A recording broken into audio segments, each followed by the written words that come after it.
Hi everyone, welcome to On the Other Hand. I'm Ariane Zurcher. I'm going to be unveiling my little project that I have been working on so hard for the last, I guess, a couple weeks now. This came as a request from a number of you. I went ahead and started to design a needle roll, and so I'm going to show it to you. This is the front, and then here are my needles. So you're going to get this is the older version, which I taped together, so you can just cut along the line and then tape it. This is for right-handed. This is for left-handed. I haven't taped it together, obviously. You're going to get your needle label template, and you're going to get your stencils. This is for left-handed, and I will include the right-handed as well. In addition, you will receive this booklet. It's got colored photos throughout, as you can see, with all the instructions. 19 pages. The last thing I wanted to show you is that on the instructions, I have included hyperlinks all throughout the instructions so that when you are reading them from your computer, everything, so here's my scroll stitch video, here's my whip stitch video, and you're just going to click on that highlighted text. It's going to take you to the videos. I'm also going to be doing a series of videos where I am working through the making of this needle roll. I actually have over 7 hours of video that I am in the process of editing. This is the first of a number of videos that I'm going to be unveiling in the next couple of weeks. I'm going to show a little teaser now, editing together some of the video that I've taken over the last couple of weeks of me designing and making this project as I go through the entire process from designing it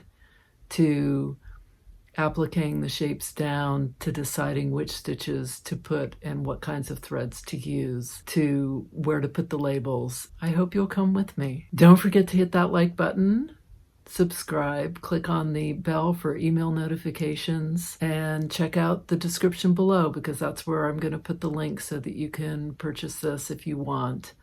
And if you don't, you can just come along and watch the process as it unfolds. I love hearing from you. Don't forget to leave me comments in the comments section. And let's get started on the first portion of the making of this needle roll.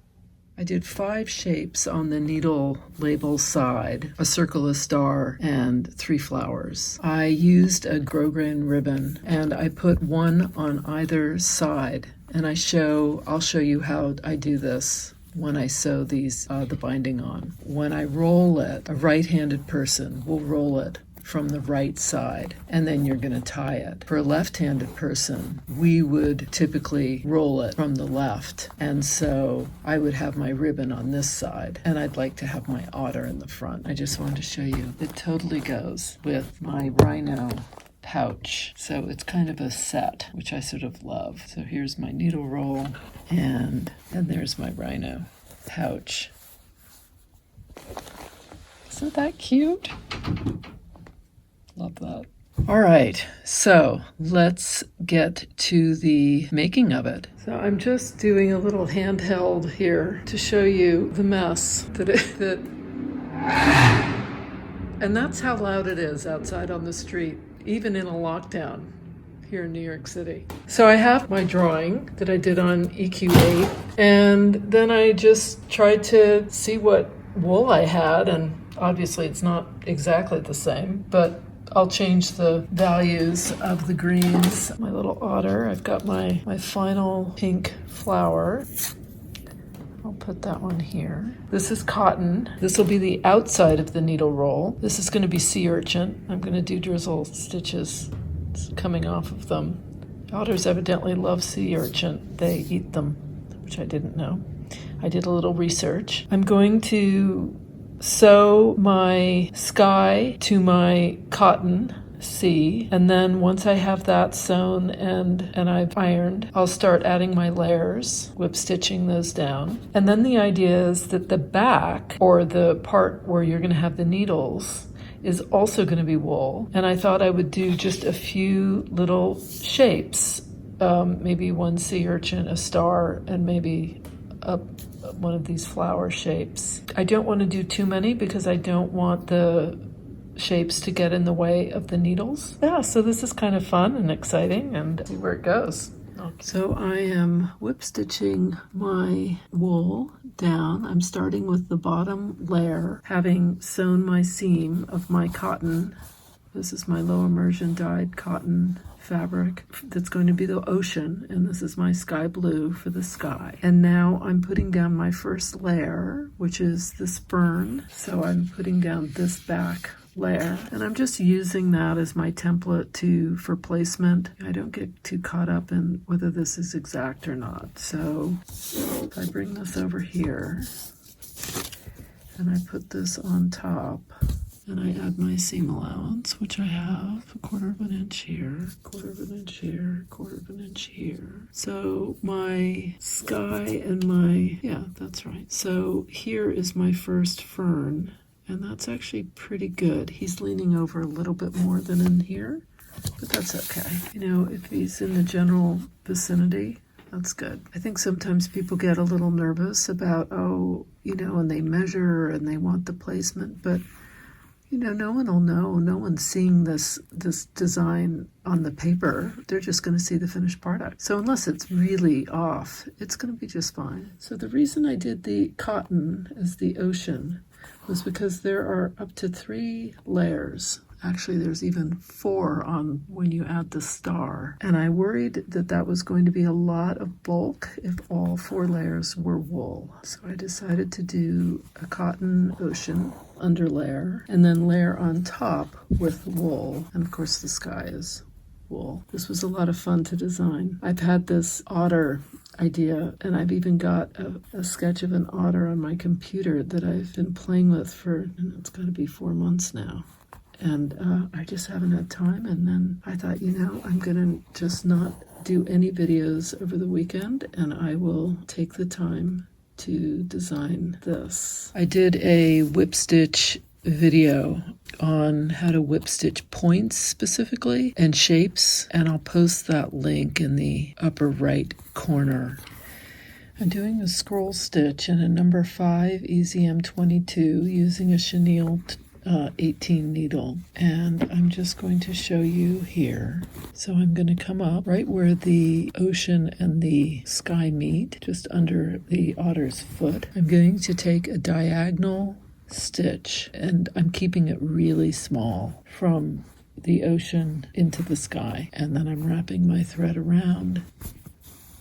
What I'm doing is I'm pulling this just until it creates that loop, but no more than that. And I'm going back down. I'm taking my next tiny little diagonal stitch. I'm anchoring that loop with my thumb as I pull this thread around the needle clockwise. I pull my needle through, and again, I'm just pulling it so that it creates a nice little loop, but nothing more than that. I'm then anchoring that down with my thumb, and I'm taking my next diagonal stitch. Again, I'm keeping it really small.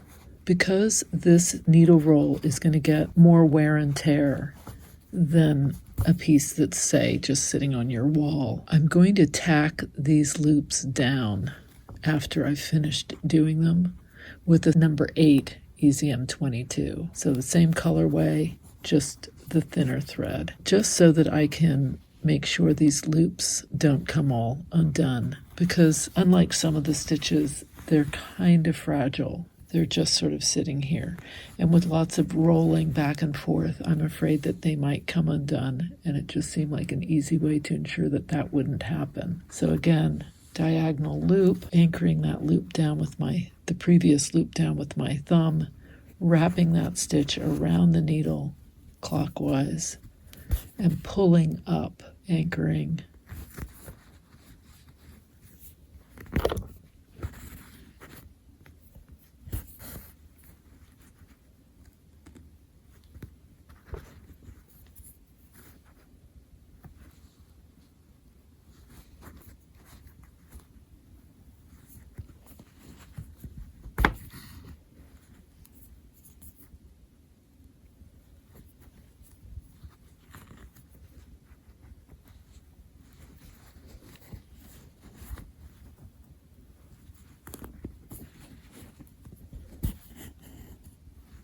So I'm going to anchor that down, that last stitch down with my thread. And there it is. Taking my number 8 weight and a number 24 chenille, I'm going to go back through these little whorls. So I'm going to come right down to this first loop below, and I'm just going to do a couching stitch. I'm just tacking it down so it doesn't move. I'm going to do the same with this top loop here. I'm just coming right up into it, tacking that down, coming down under here to tack this down.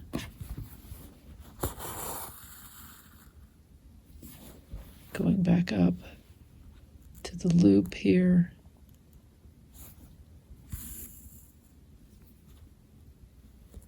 Tacking it down.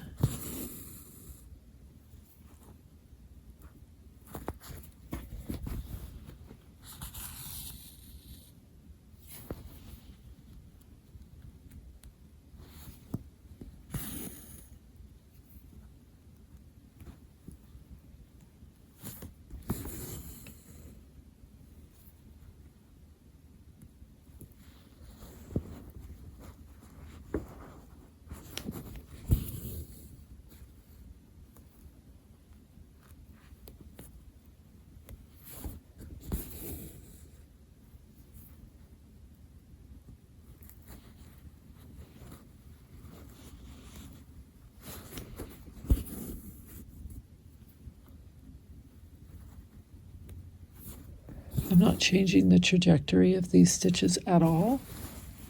I'm simply ensuring that they don't move from where they are right now.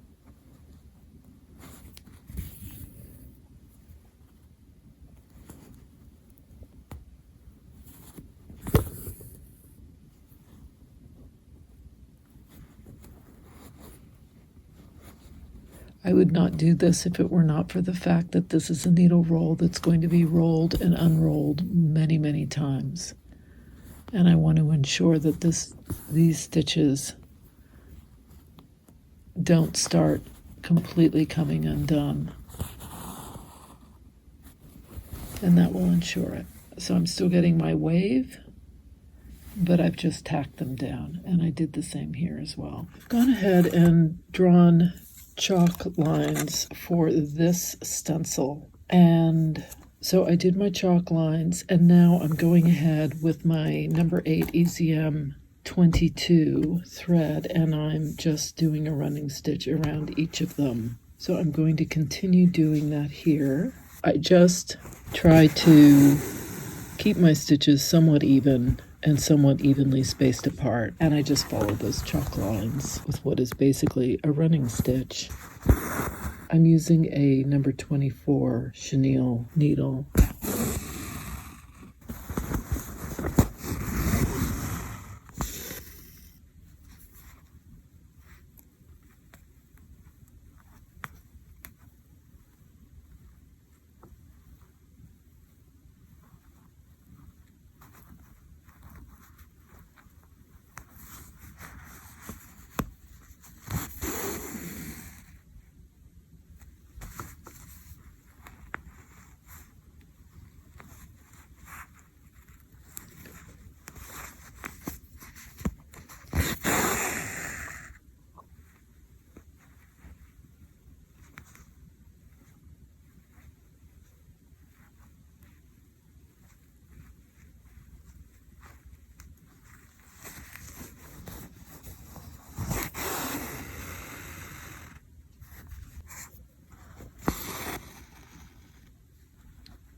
So there's my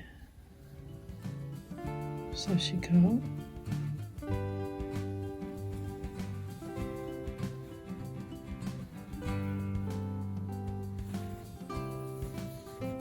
You enjoyed watching this. Don't forget to hit the like button, subscribe, click on the bell for email notifications, and don't forget to talk to me. I love hearing from you. Leave me comments in the comment section. And don't forget to check out the description section. That's where I'm leaving links on where you can get the PDF file, where you can download everything. I will have more videos coming your way. This is just the first.